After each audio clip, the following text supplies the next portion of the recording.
Have you ever started masturbating and just not finished? Whether it was by choice or because you got distracted, interrupted, or just weren't feeling it, it happens more often than most people think. But no one really talks about it. Orgasm is usually seen as the goal, the finale, the whole point of the act. So when that part doesn't happen, we're left wondering, what now? Is something wrong? Is it unhealthy? Or is it actually okay? At Psych2Go, our mission is to create a safe and open space for people to explore the parts of mental health and human experience that often get overlooked or even judged. Sexuality, including how we connect with our own bodies, plays a big role in our mental well-being. That's why today, we're diving into what happens when you masturbate without reaching orgasm. We'll look at the mental, emotional, and physical side effects, the benefits, the drawbacks, and the things no one tells you. Our goal is to break the silence around these lesser discussed experiences and help you get more in tune with your body and mind. Let's begin. Mental awareness and connection. Masturbation is usually seen as a stress reliever, and that's often because of the feel-good hormones released during orgasm. But what if you skip that part? What if you pause halfway or never reach the peak at all? Masturbating without climax can shift your relationship with pleasure and bodily awareness.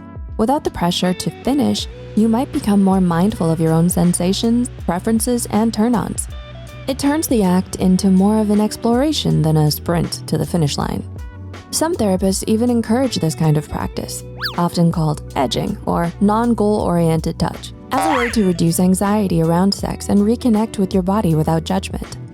When you remove orgasm from the equation, you're more likely to tune into the journey, the little things that actually make the experience enjoyable. Over time, this could rewire how you perceive pleasure and even help undo some of the effects of overstimulation or performance pressure.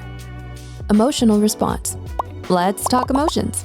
Not orgasming during masturbation can lead to a mix of feelings, sometimes frustration, especially if you were trying to climax but couldn't.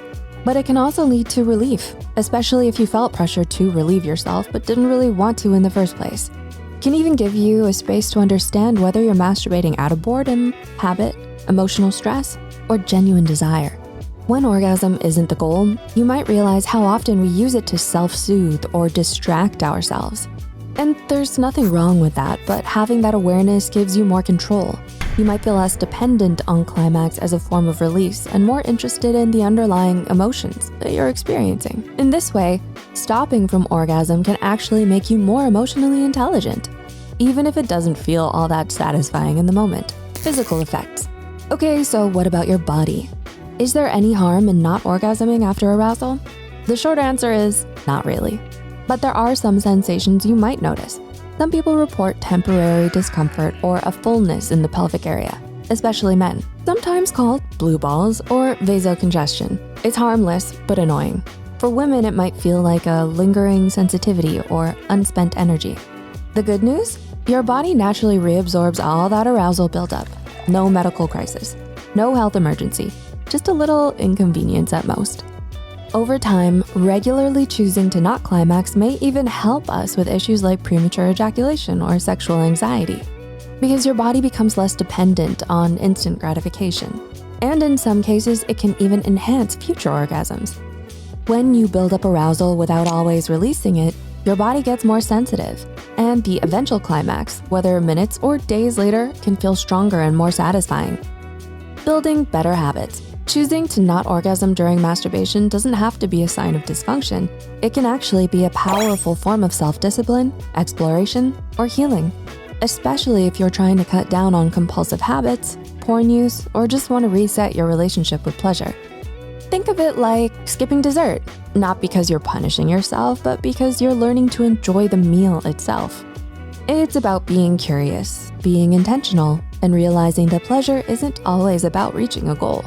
Sometimes it's about learning to sit with desire instead of always chasing the high.